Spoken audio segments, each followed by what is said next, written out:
Hello friends, Janmashtami special इस tutorial में मैं आपको बताऊंगी श्री वसुदेव जी जो कृष्ण को लेके यमुना नदी पार करके उनको गोकुल धाम पहुंचाते हैं, उस छोटे से एपिसोड की मधुबनी पेंटिंग में इस वीडियो में आपको बताऊंगी। तो इसके लिए मैंने जो पेपर का यूज़ किया है वो चार्ट पेपर है और आप हैंडमेड पेपर भी ले सकते हैं। और इसका साइज़ है 32 सेंटीमीटर बाई 25 सेंटीमीटर। और अभी मैं बॉर्डर का लाइन बना रही हूँ, तो ये आउटर बॉर्डर का लाइन है। लाइन के साथ हम डबल लाइन भी साथ साथ ही करते जाएंगे। तो चारों तरफ से लाइन लेंगे और डबल लाइन करेंगे और उसके बाद अप्रॉक्सीमेटली 2 सेंटीमीटर का आप गैप लेके फिर से एक लाइन ड्रॉ कर लीजिए। तो इसके अंदर हम लोग बॉर्डर बनाएंगे। तो ये चारों तरफ से हम सेम उसी तरह से डबल लाइनिंग करते जाएंगे। और अब मैं जो मेन फिगर है वसुदेव जी का बना रही हूँ। तो इसके लिए मैंने एक सर्कल बनाया है और अब आईज़ बना रही हूँ। तो मधुबनी पेंटिंग में आईज़ हम बड़ी बड़ी बनाते हैं फ्रेंड्स, और आईज़ आप ज़्यादा इससे भी ज़्यादा बड़ी बना सकते हैं। और सिंपल तरीके से नाक और लिप्स जो भी होता है बहुत ही सिंपल तरीके से बनाते हैं। बहुत ही बेसिक सी ड्राइंग होती है मधुबनी पेंटिंग के अंदर।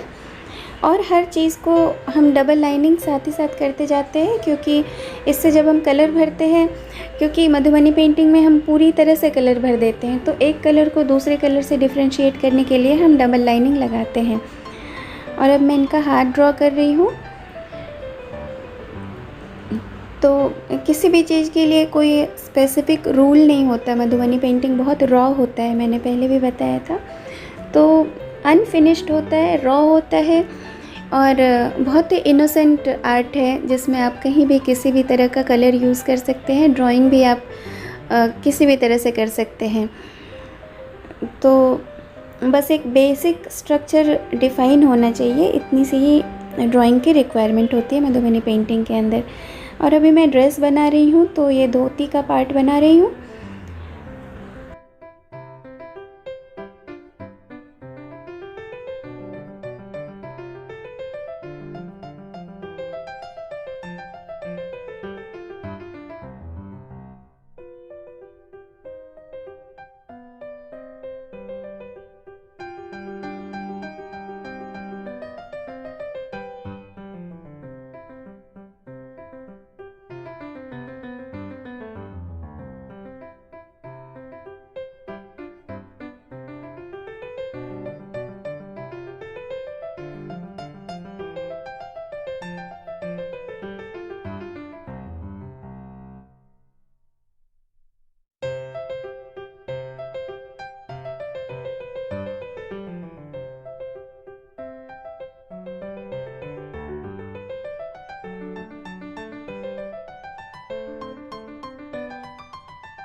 यहाँ भी मैं लाइनिंग्स मीन्स ये कचनी बोलते हैं इसे मधुबनी पेंटिंग की भाषा में। तो ये लाइनिंग्स कर रही हूँ। और ये जो कचनी वर्क है ये जेंट्स के ड्रेस के लिए बहुत ही कॉमन सा वर्क है। जब भी हम जेंट्स की धोती या लोअर क्लॉथ डिफ़ाइन करते हैं, तो उसमें हम इस तरह की लाइंस का यूज़, ये बहुत ही कॉमन है मधुबनी पेंटिंग में। और इस बीच की जगह में हम कलर भर देंगे बाद में। और अभी टोकरी बना रही हूँ जिसमें उन्होंने श्री कृष्ण को कैरी किया हुआ है।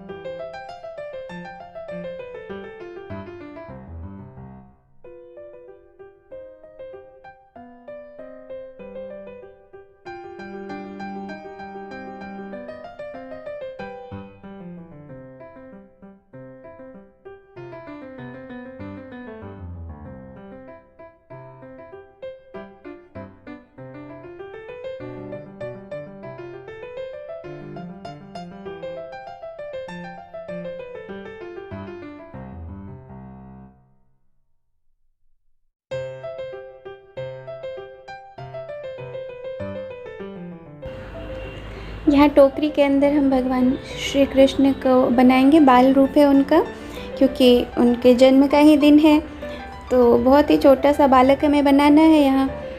तो इसके लिए फेस भी मैंने थोड़ा छोटा बनाया है। जितना बड़ा वसुदेव जी का फेस बनाया उससे कंपैरेटिवली ये छोटा है, क्योंकि बच्चे का फेस है। और अकॉर्डिंगली हर चीज़ छोटी होगी, आँख, नाक, लिप्स और बॉडी पार्ट्स भी छोटे होंगे। तो मैं आपको बताते जाती हूँ कि एक बच्चे को किस तरह से ड्रॉ करते हैं मधुबनी पेंटिंग में। तो ये फेस की ड्राइंग हो गई फ्रेंड्स।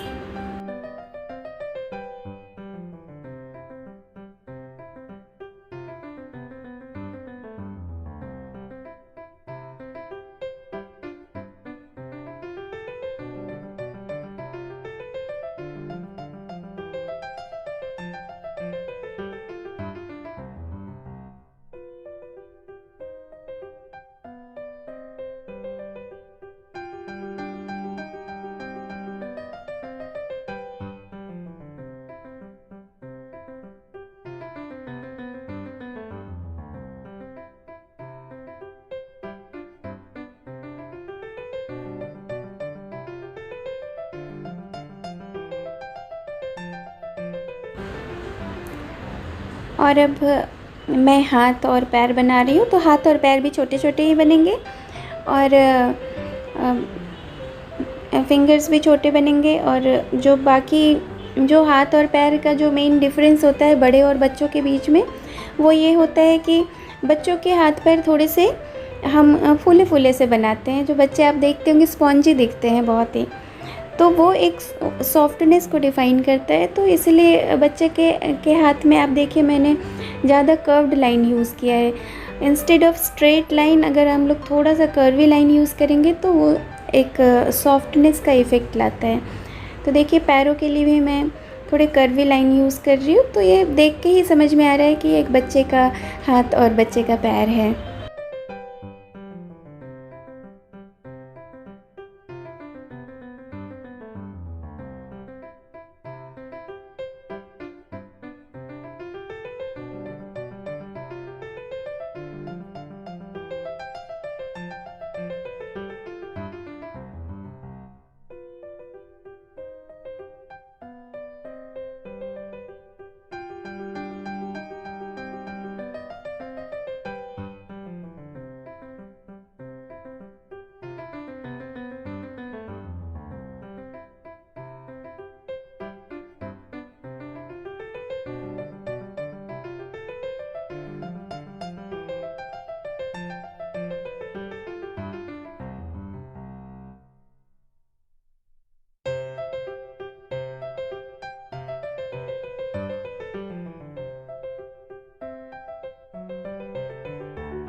तो यहाँ मैं शेषनाग का मैं पिक्चर बना रही हूँ। तो ये शेषनाग की कहानी तो आपको मोर और लेस पता ही होगी। मैं आपको पेंटिंग के दौरान ये पूरा एपिसोड बताऊँगी, क्योंकि जब हम पेंटिंग कलरिंग करने लगेंगे तो हमारे पास बहुत सारा समय होगा। तो मैं एक छोटी सी कहानी आपको उस बीच में बता दूँगी। तो ये शेषनाग जो है एक नाग है जिसके मल्टीपल सर है। तो 7 सर वाले नाग ने भगवान श्री कृष्ण की रक्षा की थी। उस समय बहुत भारी बारिश हो रही थी, तो उस समय आके उन्होंने वसुदेव जी और श्री कृष्ण को प्रोटेक्ट किया था।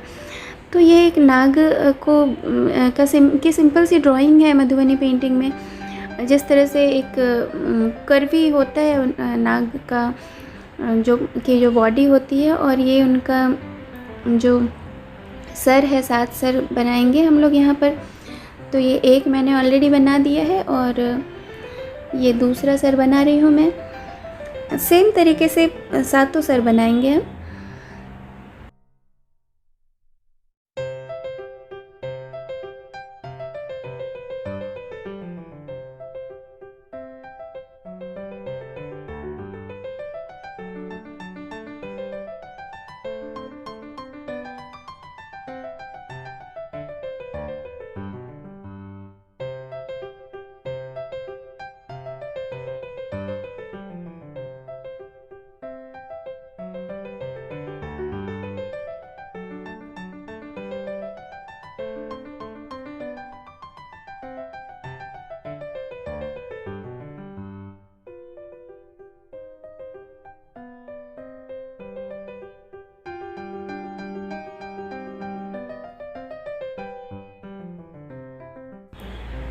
और ये शेषनाग के जो बॉडी पर जो टेक्सचर होता है वो मैं बना रही हूँ। तो सिंपल छोटी छोटी से सर्कल ड्रॉ कर रही हूँ और इसी तरीके से पूरी बॉडी में ये टेक्सचर हम ड्रॉ कर लेंगे।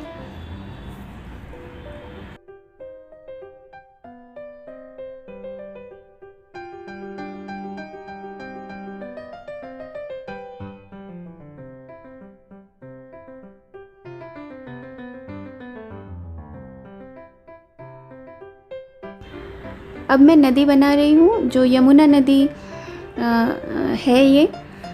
तो यमुना नदी की जो लहरें हैं, जो वेव्स है, वो सिंपल लाइन बस ड्रॉ करते जाइए और ये वेव्स बन के तैयार हो गई। और इसके अंदर मैं फ़िश बना रही हूँ। पानी के अंदर जो जो चीज़ें होती हैं, आप काफ़ी सारे एलिमेंट्स ऐड कर सकते हैं।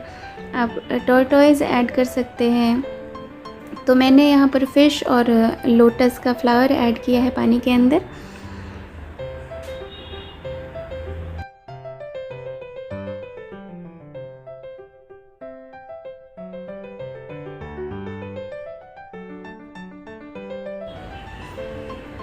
बॉर्डर की डिज़ाइनिंग कर लेते हैं। बॉर्डर में भी जैसे हमने पानी के अंदर वेव्स बनाए थे, वैसे ही कुछ वेवी मैं बना रही हूँ और चारों तरफ सेम डिज़ाइन करेंगे।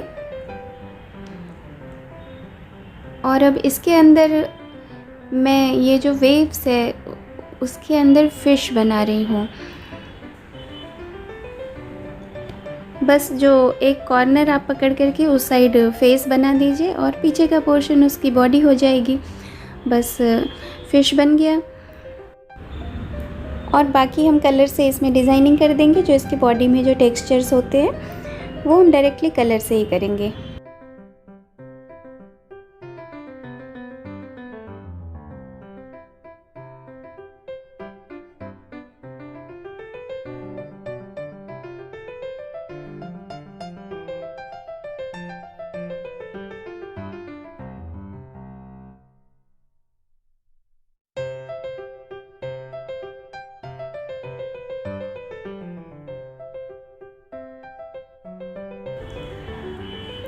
अभी हम अपनी ड्राइंग की पेंटिंग करते हैं। तो मैं सबसे पहले कृष्णा से ही पेंटिंग शुरू की हूँ। इसके लिए आप ब्लू कलर का यूज़ कर लीजिए। अगर ब्लू आपके पास डार्क है तो उसमें थोड़ा सा वाइट कलर ऐड कर दीजिए। तो आँखों को छोड़ते हुए बाकी सारी चीज़ हम ब्लू कलर से भर देंगे।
तो ये ड्रेस के लिए मैंने ऑरेंज कलर चूज़ किया है, और कलर आप कहीं भी किसी भी लेवल पे चेंज कर सकते हैं, it is totally your choice. और अब मैं शेषनाग का को ब्राउन कलर से भर रही हूँ। और ध्यान रखिए, जो हमने बॉडी पे टेक्सचर्स बनाए थे सर्कल सर्कल, उसको छोड़ते हुए पीछे का बैकग्राउंड पूरा भरना है ब्राउन कलर से।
इसके साथ साथ मैं जो बैकग्राउंड में है उसे भी पूरा ब्लैक करने वाली हूँ, क्योंकि ये एक रात का सीन है। ये कहानी हम सबको पता है कि कृष्ण को की ज़िंदगी बचाने के लिए वसुदेव जी ने, वो जिस रात कृष्ण का जन्म हुआ था वो बहुत ही तेज़ बारिश हो रही थी उस रात को, और बहुत ही काली डरावनी सी रात थी। उतनी रात में वसुदेव जी ने हर रिस्क लेकर के यमुना नदी में को पार करके गोकुल धाम जाने का निश्चय किया था। तो क्योंकि रात का सीन है, इसीलिए जो बैकग्राउंड है इसे मैं ब्लैक कर रही हूँ। तो कहानी यही है कि श्री कृष्ण जी को टोकरी में रखा उन्होंने और यमुना नदी में चले गए। और यमुना नदी वैसे तो बहुत शांत नदी है, लेकिन उस रात वो बहुत ही तेज़ तूफ़ान और बारिश से घिरी हुई थी। तो इसीलिए उन श्री कृष्ण और वसुदेव जी को प्रोटेक्ट करने के लिए भगवान विष्णु का जो शेषनाग है वो आकर के उनके ऊपर अपने जो फनों से एक शेड होता है, छतरी बना डाली, और उनकी रक्षा करते हुए उन्हें यमुना नदी को पार कराने में हेल्प किया। तो ये एक छोटा सा प्रसंग है जिसको हम अपनी पेंटिंग के थ्रू दिखा रहे हैं आज। तो अभी जो हमने जो बॉर्डर में किया था, फिश जो बनाया था, उसकी बॉडी को मैं पिंक कलर से ये कर रही हूँ। ये पिंक कलर बनाने के लिए आप वाइट में थोड़ा सा रेड का टच डाल दीजिए तो ये कलर आ जाता है। तो सारे फिशेस के अंदर हम ये कलर भर देंगे।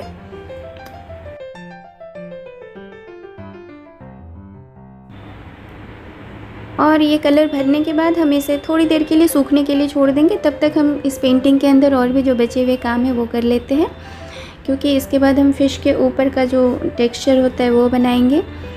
तो यहाँ आँखों में कलर भरना बाकी था तो वो हम कर लेते हैं, और जितने भी लाइंस के ऊपर कलर आ गया है उन लाइंस को फिर से मैं जेल पेन से डिफ़ाइन कर लेती हूँ।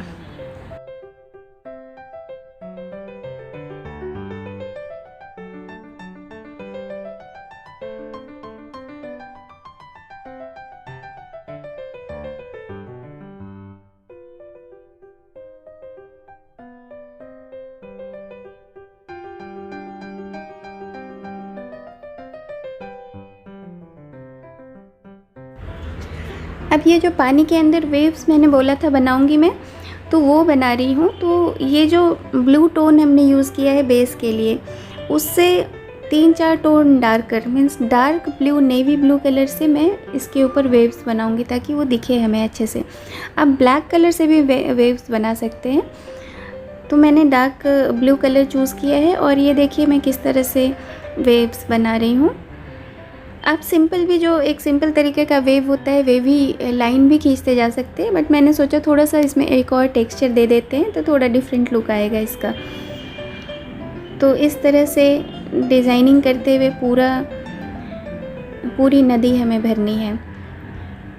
तो ये थोड़ा टाइम टेकिंग काम हो सकता है, और आपको थोड़ी पेशेंस के साथ काम करना पड़ेगा, लेकिन जितने आप पेशेंस के साथ जितना टाइम देंगे एक पेंटिंग को, उतनी ही सुंदर आपकी पेंटिंग निकल के आएगी बाद में।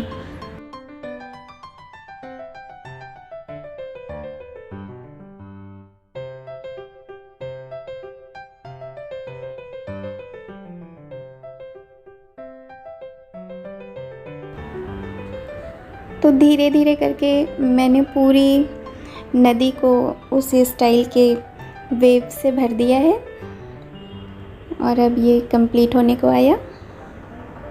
और अब हम फ़िश की डिज़ाइनिंग करेंगे। तो इसके लिए मैंने रेड कलर का यूज़ किया है, और ये जो टेक्सचर होता है फ़िश के ऊपर वो बना देंगे रेड कलर से। मैं ब्रश से बना रही हूँ, 000 का ब्रश है, फ़ाइन ब्रश से आप बना सकते हैं, और नहीं तो आप sketch pen, red sketch pen use कर लीजिए अगर आपको ब्रश पर फ़ाइन ब्रश पे बहुत ज़्यादा कंट्रोल नहीं है तो, क्योंकि फिनिशिंग आनी चाहिए इसमें और तभी इसकी ब्यूटी है। और ये भी एक बहुत ही पेशेंस वाला काम है। मधुबनी पेंटिंग के अंदर जो भरने वाली काम होता है, जो बेस बना करके जो उसके ऊपर जो हम काम करते हैं, वो बहुत ही टेडियस काम होता है, उसमें बहुत ही टाइम लगता है, और डिपेंड करता है कि आप किस तरह का पैटर्न चूज़ करते हैं। तो मैं मोस्टली बारीक पैटर्न चूज़ करती हूँ, तो इसमें बहुत ज़्यादा टाइम लगता है, लेकिन वो बाद में उसका इफ़ेक्ट भी बहुत अच्छा आता है। ऐसे ही एक एक करके सारे फिशेस को हम भर लेंगे। तो ये भी एक बहुत ही टाइम टेकिंग काम है। धीरे धीरे कीजिए, आराम से कीजिए, ज़रूरी नहीं कि एक ही बार में पूरा कर लीजिए। कई बार ऐसा होता है कि हमारा मन ऊब जाता है और हम फिर जैसे तैसे काम को फिनिश कर देते हैं, तो ऐसा बिल्कुल नहीं करना है। आप आराम से कीजिए, कुछ आज कीजिए, कुछ काम कल के लिए भी पेंटिंग छोड़ दीजिए, फ्रेश मूड से आप काम कीजिए, तो वो काम जो स्टेडी वर्क है वो पेंटिंग में दिख के आता है। और ये जब हम बॉर्डर बना लेंगे तो हमारी पेंटिंग फिनिश हो जाएगी ये वाली। और कैसा लगा आपको, कैसी लगी आपको मेरी पेंटिंग, मुझे फ़ीडबैक देके ज़रूर बताइए, कमेंट देके बताइए। और अगर आप चैनल पे नए हैं तो इसे सब्सक्राइब कर लीजिए, क्योंकि मैं बहुत तरह के पेंटिंग्स डालती रहती हूँ, अलग अलग स्टाइल की। सिर्फ मधुबनी ही नहीं, मेरी कॉफ़ी पेंटिंग की भी वीडियो है, और वारली की भी वीडियोज़ है, और भी अलग अलग वेराइटीज़ ऑफ पेंटिंग में आने वाले समय में डालूँगी। तो आप अगर चैनल को सब्सक्राइब करके बेल आइकन प्रेस कर देंगे तो आपको मेरे आने वाली वीडियोस की नोटिफिकेशन मिलती रहेगी। और इसी के साथ ये हमारी पेंटिंग बनके तैयार हो गई है फ्रेंड्स। आप इसे ज़रूर अपने घर में ट्राई कीजिएगा, मेरे साथ शेयर कीजिएगा। अपना ख्याल रखिए, बाय बाय।